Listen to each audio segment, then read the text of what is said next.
سلام و عرض ارادت. میخواستم در مورد کسری بودجه یک گپ و گفتی با هم دیگه بزنیم. کسری بودجه چیز عجیبی نیست و دامنگیر بسیاری از کشورها میشه. برای مثال اروپا چند سال پیش درگیر کسری بودجه شدیدی شده بود و تونست اون رو مدیریت کنه. نکته عجیب و جالب توجه اصل کسری بودجه نیست، بلکه روش مدیریت کسری بودجه توسط دولت هاست. برای مثال همون اروپا که سرمایه های سرشاری که در کشور ما وجود داره در اروپا موجود نبود تا بتونه ازش استفاده بکنه، به ترتیب اولویت یک سری برنامه ریزی رو برای مدیریت این کسری بودجه استفاده کرد. اولین کار کوچک کردن دولت و کاهش هزینه‌های غیر ضرور حتی الامکان تا پایین ترین وجه ممکن بود. یعنی هزینه هایی که دولت در حالت عادی انجام میداد رو به حداقل ممکن رسوند. در مرحله دوم اروپا شروع کرد به افزایش معقول مالیات ها و در صورت حل نشدن در مرحله سوم مجبور به تعدیل نیروی بخشی از نیروی کار خودش شد که طبق قانون یک سری فاکتورهای حمایتی هم برای افرادی که تعدیل نیرو شدن در نظر گرفته شد. این روزا ما در ایران هم شاهد کسری بودجه هستیم که باز هم میگم این چیز عجیبی نیست. نکته عجیب اینه که برخلاف کشورهای مثل اروپا، کشور ما دارای منابع سرشار طبیعی هستش که ارزش بسیار بالایی دارن و برای استفاده از اون و عبور از اون ساختار قانونی و اون بوروکراسی نیازمند تصویب قانون یا یک حکم حکومتی هست تا این کسری بودجه جبران بشه و فشار به روی مردم نیاد که متاسفانه این اتفاق نیفتاده. متاسفانه دولت برای مدیریت کسری بودجه راه‌های عجیب و بسیار تلخی رو در نظر گرفته. برای مثال چند تا از این راهکارهایی که در نظر گرفته شده رو عرض می‌کنم. 1. افزایش قیمت ارز. 2. افزایش شدید مالیات تو شرایطی که مردم به حداقل‌های خودشون محتاج هستن. 3. حذف ناگهانی و بدون اطلاع سهمیه‌های بنزین مردم که میشه گفت یک جور دزدی از سهمیه‌های ذخیره شده مردم بوده. اینجور مسائل تا دلتون بخواد در حال وقوع هست و همچنان این پروسه و این تصمیمات خلق الساعه در حال وقوع هست و این جای بسیار تأمل و تأسف. تمام اینها در شرایطیه که بودجه صدا و سیما که هیچ خروجی و آورده خاصی برای مردم نداره تقریباً 3 برابر شده. یا برای مثال به گفته نماینده مجلس برای قانون عفاف و حجاب نیازمند تأمین مالی هستیم. یعنی قرار یک منبع مالی برای تأمین مالی قانون عفاف و حجاب اونم تو شرایطی که ما کسری بودجه داریم مشخص بشه.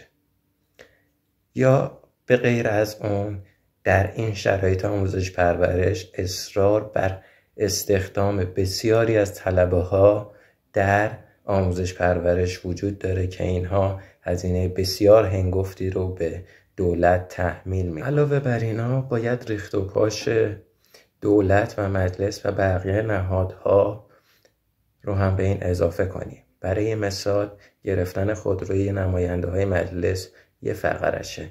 حالا در دولت قوه قضاییه نهادهای مرتبط و ایکس و ایگره و اینا چه اتفاقاتی میفته و چه پاداشهایی چه ارقامی جابجا میشه اینها بماند و اینها جدای از اون چیزهایی است که نام بردیم. یه سری مطالب کلی بود، اما در مقابل این عرایض گفته شده همیشه هستن کسانی که خودشون قربانی این سیاست ها هستن و برای این تصمیمات خلق الساعه که برخلاف منافع مردم هست شروع به توجیه میکنن. مثلا اولین توجیهشون اینه که آقا در اروپا به ازای هر کار، هر خرید، هر حرکتی که انجام میدی انقدر درصد از شما مالیات کسر میشه. بله، این مالیات بسیار زیاده، اما یک، میزان درآمدشون باید در نظر گرفته بشه. دو، رفاه اجتماعی اونها باید در نظر گرفته بشه. سه، اینکه این مالیات ها خرج رفاه عمومی مردم میشه، یعنی این مالیات ها در جاهایی خرج میشه که مردم میتونن ازش استفاده کنن. برای مثال آموزش و پرورش، بهداشت عمومی، اینها چیزهایی هستش که مالیات مردم برش استفاده میشه. نمیگم 100% این مالیات ها در جای مثبت هزینه میشه، نه، اما مردم این مالیاتی رو که پرداخت میکنن در زندگی شخصی خودشون شاهدش هستن و رضایت دارن. البته این رضایت که میگم رضایت نسبیه، چون هیچ کس علاقه ای نداره که پول به کسی بده. پول دادن همیشه برای همه تلخه، اما این که وقتی پول میدی در ازاش یه سری امکانات در اختیارت میذارن برای مردم قابل پذیرش تر میشه. اما ما در ایران چه امکاناتی رو در قبال مالیات ها داریم دریافت میکنیم که انتظار دارن در حد اروپایی ها ما مالیات بدیم. ما اول انقلاب قرار بود بهداشتمون رایگان باشه، قرار بود مدارس و تحصیلمون رایگان باشه. الان بیمارستان‌های دولتی کمترین امکانات رو دارن و دارن دونه دونه تبدیل میشن به بیمارستان‌های خصوصی. عرضم به حضور شما که مدارس دولتی ضعیف‌ترین عملکرد رو دارن و جاشون رو دارن به مدارس غیر انتفاعی میدن و این مدارس غیر انتفاعی بهترین امکانات رو در اختیار دانش آموزاشون میذارن. یعنی هر چقدر بیشتر پول بدی تو میتونی بیشتر از امکانات استفاده کنی. های مالیاتی که ما داریم میدیم علاوه بر اون وعده ها کجا داره میره؟ کجا قراره هزینه میشه؟ جایی که قراره بره دست دولت یا فلان نهاد سبب ریخت و پاش بیشتر بشه؟ آیا این مدیریت کسری بودجه است؟ اگر به این صورت از یه طرف دیگه نگاه کنیم، نفت، گاز، معادن و 1001 منبع سرشار دیگه ای که این کشور داره، اونا قرار هست کجا بره؟ کجا قرار خرج بشه؟ مردم کجا این درآمدی که داره در ارقام بالا از کشور خارج میشه، این منابع داره از کشور خارج میشه، این درآمدش رو مردم چجوری دارن حس میکنن؟ آیا مردم حس میکنن که این پول داره تو جیبشون به صورت مستقیم یا غیر مستقیم میاد؟ آیا حس میکنن که برای آینده بچهشون داره سرمایه گذاری میشه با فروش این منابع؟ من شخصا خودم و اطرافیانم و کسانی که باش در ارتباط هستم چنین حسی نداریم. تمام این چیزهایی که گفتیم در مورد کشورهایی هست که منابعی که در کشور ما وجود داره رو ندارن، یعنی منابعشون صفره، با مالیات فقط دارن کشورشون رو اداره میکنن. اما کشور ما متاسفانه یا خوشبختانه به جز الماس هر چیزی که فکرش رو بکنید داخلش موجود هست.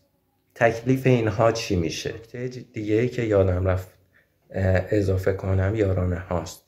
یارانه ها برخلاف این چیزی که دولت ها ادعا میکنن یکی از منابع مالی بسیار بزرگ برای دولت هاست، ولو اینکه به 80 میلیون ایرانی یارانه تعلق بگیره. از این طریق درآمد بسیار زیادی به دست خواهند آورد. در صورتی که میبینیم هرچی جلوتر میریم همین یارانه اندکی که به مردم میدن که قرار بود سهم هر ایرانی چه فقیر چه غنی باشه رو به مراتب مرحله به مرحله دارن حذف میکنن و این دوباره مجدد یه سرمایه عظیمی هستش که در اختیار دولت و نهادهای مرتبط قرار میگیره.